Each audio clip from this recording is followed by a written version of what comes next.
મણિશંકર ભટ્ટ કાંત.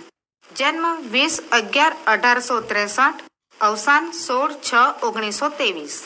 કવિ નાટ્યકાર શ્રી મણિશંકર રત્નજી ભટ્ટ કાંતનો જન્મ અમરેલી જિલ્લાના ચાવંડ ગામમાં થયો હતો. વિદ્યા અને વ્યવસાયના કેટલાક વર્ષો તેઓ મુંબઈમાં રહેલા. તેમણે શિક્ષક, અધ્યાપક, આચાર્ય અને શિક્ષણાધિકારી તરીકે જુદા જુદા સ્થળોએ પોતાની સેવાઓ આપી હતી. પૂર્વાલાપ એમનો એકમાત્ર કાવ્ય સંગ્રહ છે. ગુજરાતી કાવ્ય સાહિત્યને એમના કાવ્ય સંગ્રહ તેમજ તેમાંના ખંડ કાવ્યોથી વિશેષ સમૃદ્ધિ પ્રાપ્ત થઈ છે. ઉપહાર, સાગર અને શશી જેવા ઉત્તમ સોનેટ તેમજ ઉર્મી કાવ્ય સાથે તેમણે ઉત્કૃષ્ટ ખંડ કાવ્યો, દેશભક્તિના કાવ્યો તેમજ સુંદર પ્રાર્થનાઓની ભેટ ધરી છે. એમની સર્જક પ્રતિભા ખંડ કાવ્યોમાં સોળે કળાએ ખીલેલી જોવા મળે છે. સંઘર્ષને અંતે પણ પ્રેમ પ્રાપ્તિ મુશ્કેલ છે. જીવન નિયતિની પ્રબળતાને પરિણામે પ્રાપ્ત થતી કરુણા એમની કવિતાને ચિરકાલીન બનાવે છે. ચક્રવાક મિથુનને કવિએ મનુષ્ય પ્રેમની મૂર્તિરૂપ કલ્પ્યું છે. અહીં પક્ષી યુગલનો અનિવાર્ય વિયોગ એ મનુષ્ય ચિત્ત અને સૃષ્ટિ ક્રમ વચ્ચેના વિરોધાભાસને પ્રગટ કરે છે. દિવસ દરમિયાન પક્ષી યુગલ સુખની ક્ષણો માણી શકે છે, પરંતુ સૂર્યાસ્તની સાથે જ બંનેને વિખૂટા પડી જવું પડે છે. એ જ એમની નિયતિ છે. પરસ્પર વિયોગે ઝૂરતા આ યુગલના પ્રણયની તૃપ્તિ થવી શક્ય નથી. માટે ચક્રવાકી ચક્રવાકને કહે છે, ચાલો આપણે એવા સ્થળે ચાલ્યા જઈએ જ્યાં સૂર્યનો પ્રકાશ લાંબા સમય સુધી રહેતો હોય. ત્યારે ચક્રવાક ચક્રવાકીને કહે છે, હે પ્રિય સખી, જ્યાં દિવસો લાંબા હોય ત્યાં રાત્રિઓ પણ લાંબી જ હોવાની. માટે પ્રણય સુખની આશા જ ઠગારી છે. અને અંતે સૂર્યને ઝંખતું આ યુગલ આકાશમાં ઊંચે ને ઊંચે ઉડે છે. આખરે પંખી યુગલ સૂર્યાસ્ત થતા અંધકારભરી ખીણમાં ઝંપલાવે છે. ત્યાં એમને દિવ્ય પ્રકાશના દર્શન થાય છે.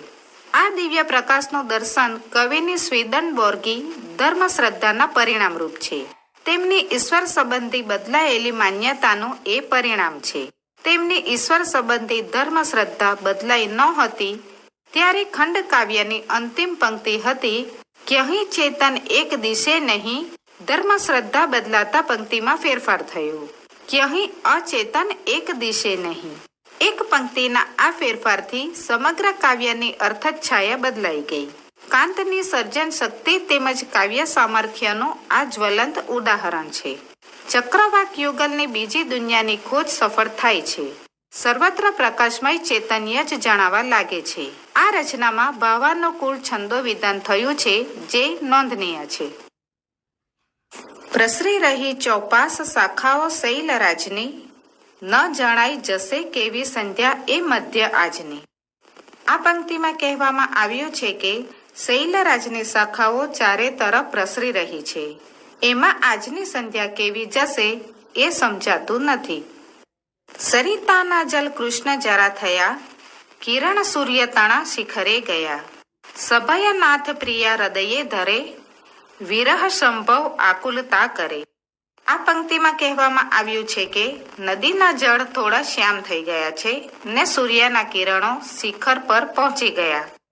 ભય પામેલી પ્રિયાને નાથ હૃદયે ધરે છે. સંભવતઃ બંને વિરહથી વ્યાકુળ થઈ ગયા છે. ઝાંખા ભૂરા ગીરી ઉપરના એકથી એક શૃંગ, વર્ષાકાલે જલધી જલના હોય જાણે તરંગ. પાસે સામે તમ પ્રસરતા એક ઉદ્ગ્રીવ જોઈ, ભીરુષ્યામાં પણ નયનમાં આવતું અશ્રુ લહોય. આ પંક્તિમાં કહેવામાં આવ્યું છે કે ઝાંખા ભૂરા પર્વતના એક એક શિખર જાણી વર્ષા સમયે જલધી જલના તરંગ ન હોય, ઊંચી ડોક કરીને સામે ફેલાયેલા અંધકારને જુએ છે અને ભીરુષ્યામાં આંખમાં આવતા આંસુ લૂછે છે. વિહગ યુગ્મ કિશોર રસજ્ઞ એ, રસમહી જ પરસ્પર મગ્ન એ. નિભૃત અત્ર અહનિર્ષ આવતું, રમણ આચરવા મન ભાવતું. આ પંક્તિમાં કહેવામાં આવ્યું છે કે આ કિશોર રસજ્ઞ પંખી યુગલ પરસ્પર પ્રણય ક્રીડામાં મગ્ન છે. આ યુગલને દિવસ રાત અહીં નિર્ભય બનીને પ્રણય ક્રીડા કરવાનું ગમતું. ઊંચે બેસી રવિ હૃદયને જેહ સાથે વિલોકે, ગેલા જેવા ક્ષણ સ્મૃતિ થતા જે દિશે હર્ષ શોકે. ઘાટા બીના વિટપ પર એ ત્યાં નિહાળે સુવર્ણ, માણિક્યોથી ગ્રથિત સરખા રમ્યા જ્યાં થાય પર્ણ. આ પંક્તિમાં કહેવામાં આવ્યું છે કે ઊંચે બેસી સૂર્યોદયને બંને સાથે મળીને જુએ છે, પરંતુ પ્રણય રસમાં ઘેલું આ યુગલ એક ક્ષણ માટે વીરની સ્મૃતિ થતા વિહ્વળ થઈ જાય છે. ત્યાં તો એ ગટ ભીની ડાળીઓ પર સોના માણેક જડ્યા હોય એવા રમ્યા પાંદડા થતા જુએ છે. હરિત નીલ સુદૂર વનસ્થલી પર મળી સુકુમાર મૃગો રમે, ઉપવનો તણે સંવૃત આવેલી મહી જવા પ્રણયી તરુણો ભમે. આ પંક્તિમાં કહેવામાં આવ્યું છે કે દૂર દૂર કુંજાર વનમાં સુકુમાર હરણા રમે છે. ઉપવનોથી આચ્છાદિત હારમાળામાં પ્રવેશવા માટે આ પ્રણયી તરુણો ફરે છે. નાના નાના ક્યાંય સૂચિ સરો કચ્છ ઉત્તાન રમ્ય, સ્નેહે જોવા થકી ઉપજતી ભાવના કઈ અગમ્ય. આગો આગો મુદિત રવનો ચિત્ર સંગીત થાય, સાનો ક્યાંથી કઈ નિસરતો મિસ્ત આમોદ વાય.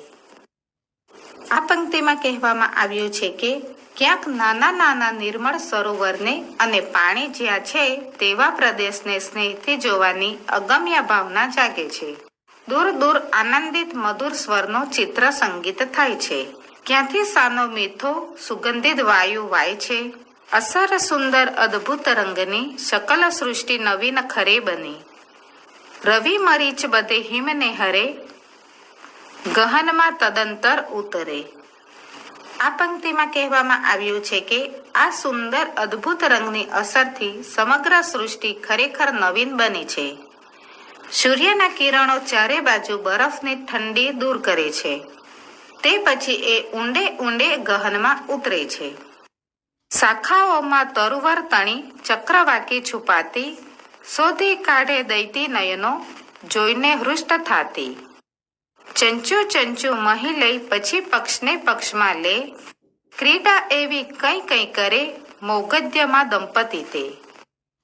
આ પંક્તિમાં કહેવામાં આવ્યું છે કે વૃક્ષોની શાખાઓમાં ચક્રવાકી છુપાઈ જાય છે, પ્રિયતમ તેને શોધી કાઢે છે, એને જોઈને ચક્રવાકી પ્રસન્ન થાય છે. બંને એકબીજાને ચાંચમાં ચાંચ લઈ પાંખોને પાંખમાં લઈને પ્રણયની મુગ્ધાવસ્થામાં દંપતી કેટલીય ક્રીડાઓ કરે છે. સુયુત બે ચરણો થકી ઉડતા, પવનથી પડતા કંઈ બુડતા, વિમુખ એકલી નહતી પ્રિયા શિરે, પતિ જય અભિષેક કદી કરે. આ પંક્તિમાં કહેવામાં આવ્યું છે કે સારી રીતે જોડાયેલા બંને ચરણો વડે ઉડતા હવાના વેગથી પડતા અને ડૂબી જતા, ત્યાં મોં ફેરવીને એકલી નહાતી પ્રિયા પાસે જઈ તેના મસ્તક ઉપર પતિ ક્યારેક જળનો અભિષેક કરે છે.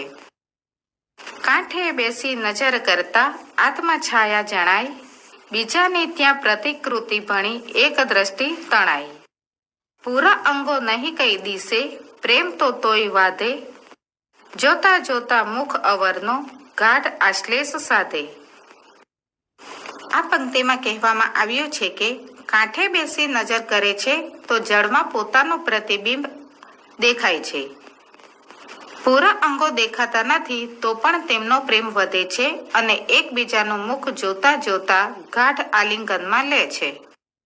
પ્રણયની પણ તૃપ્તિ થતી નથી, પ્રણયની અભિલાષા જતી નથી, સમયનું લવ ભાન રહે નહીં, અવધિ અંકુશ સ્નેહ સહે નહીં.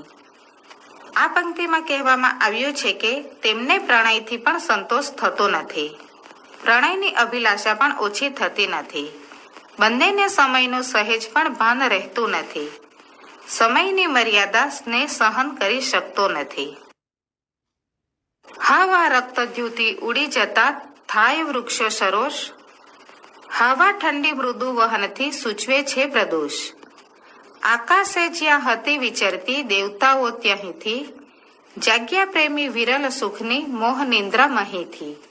આ પંક્તિમાં કહેવામાં આવ્યું છે કે હવે સંધ્યાના લાલ કિરણો ઉડી જતા વૃક્ષો ઝાંખા દેખાય છે, ત્યાં મંદ મંદ વહેતો કોમળ શીતળ પવન સંધ્યાકાળ સૂચવે છે. આકાશમાં જ્યાં દેવતાઓ વિચરતા હતા એ ત્યાંથી સ્વસ્થાને જઈ રહ્યા છે ત્યારે પ્રેમી વિરલ સુખની મોહ નિંદ્રામાંથી જાગે છે. વીરા સંભવને વિસર્યા હતા, બને નિરંકુશ બે ફર્યા હતા.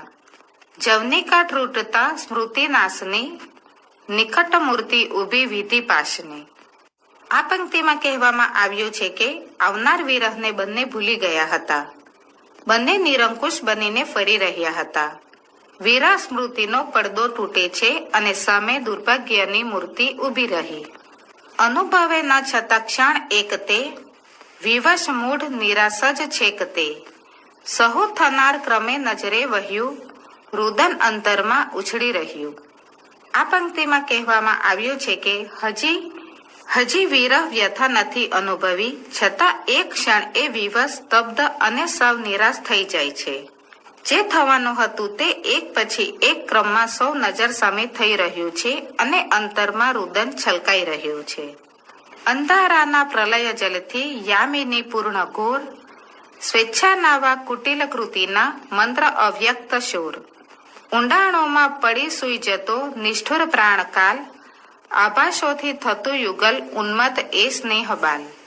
આ પંક્તિમાં કહેવામાં આવ્યું છે કે અંધકારરૂપી પ્રલય જળથી રાત્રિ ઘોર બિહામણી લાગે છે. સ્વેચ્છાના કે છળ કપટના મંદ અવ્યક્ત શોર અને કાળના ઊંડાણમાં પડીને સૂઈ જતો આ નિષ્ઠુર પ્રાણ કાળના ભયાનક આભાસથી ઉન્મત્ત થયું છે આ સ્નેહબાલ યુગલ. થઈ તથાપી વિમુક્ત પ્રયાસથી, લઈ વિદાય નદી તટ પાસથી. મિથુન એહ ચડે અવકાશમાં, સ્થિતિ કરે દિન તેજ સકાશમાં. આ પંક્તિમાં કહેવામાં આવ્યું છે કે તેમ છતાં પ્રયાસથી વિમુક્ત થઈ બંને નદી કિનારેથી વિદાય લઈ આકાશમાં ઊંચે ને ઊંચે ચડે છે. આ યુગલને આકાશમાં દિવસના સૂર્યપ્રકાશ જેવી સ્થિતિ દેખાય છે. અવર કાંઈ હવે નથી દેખતા, અવર કાંઈ હવે નથી લેખતા. ચપલ આખરની ક્ષણ એ છતાં, ઉભય જીવન એક થતા દિશે. આ પંક્તિમાં કહેવામાં આવ્યું છે કે હવે આ યુગલને બીજું કાંઈ દેખાતું નથી, હવે બીજું કાંઈ જ ધ્યાનમાં લેતા નથી. છેવટની એક ચપળ ચંચળ ક્ષણ છે, છતાં બંનેના જીવન એક થતા દેખાય છે. ધીમે ધીમે ગતિ કરી જતો પશ્ચિમે સૂર્ય જેમ, ઉડી બંને ગ્રહણ કરતા ઉન્નત સ્થાન તેમ. દ્રષ્ટિ પ્રેરે વિતત ગગને, કાંતિ કંઈ ન જણાય, આછી આછી રસ રહિત ત્યાં વાદળીઓ તણાઈ. આ પંક્તિમાં કહેવામાં આવ્યું છે કે જેમ સૂર્ય ધીમે ધીમે પશ્ચિમ તરફ ગતિ કરે છે, તેમ આ બંને પણ આકાશમાં ઉડીને ઉન્નત સ્થાને પહોંચે છે. યુગલ વિશાળ ગગન તરફ દ્રષ્ટિ કરે છે, પણ ત્યાં તેજ દેખાતું નથી. ત્યાં તો આછી આછી રસહીન વાદળીઓ પથરાયેલી છે. ઉદધીને રવિબિંબ હવે અડે, અતિ સમુચ્છ્રત તે હવે ચડે. ક્ષણ લગી પરિરંભ કરી રહે, હૃદય કંપિત સાથ ધરી રહે. આ પંક્તિમાં કહેવામાં આવ્યું છે કે હવે સમુદ્રને સૂર્યબિંબ સ્પર્શે છે અને તે જોવા યુગલ ઊંચે ને ઊંચે ચડે છે. એક ક્ષણ સુધી આલિંગનમાં રહે છે. કંપિત હૃદય છતાં બંને એક સાથે રહે છે. રોમે રોમે વિરહ ભયની વેદનાથી બળે છે, છૂટી છૂટી સહન ન થતા મત પાછા મળે છે. વેળા થાતા વિધિ દમનની, ગાત્ર ખેંચાય સામા, પ્રેમી બંને ધ્રુતિ અતિ, છતાં થાય સંમૂઢ આમાં. આ પંક્તિમાં કહેવામાં આવ્યું છે કે પક્ષી યુગલનું રોમ રોમ વિરહના ભયની વેદનામાં બળે છે. વારંવાર એકબીજાથી છૂટા પડે છે, પણ સહન ન થતા મત બનીને ફરી પાછા મળે છે. વિધિ નિર્મિત વિરહનો સમય થતા એકબીજાના અંગો સામસામા આકર્ષાય છે. બંને પ્રેમીમાં ધીરજ છે, છતાં દુર્ભાગ્યની ઘડી આવતા એકબીજામાં સંમોહિત થાય છે. તળ વડે નિરખી રચના વને, તરફળે સમજી રચનાર નહીં. શ્વસન દુઃખિત છેવટે સારતી, પ્રિયતમા વચ આમ ઉચ્ચારતી. આ પંક્તિમાં કહેવામાં આવ્યું છે કે વનની રચના જોઈને બંને ટળ વળે છે.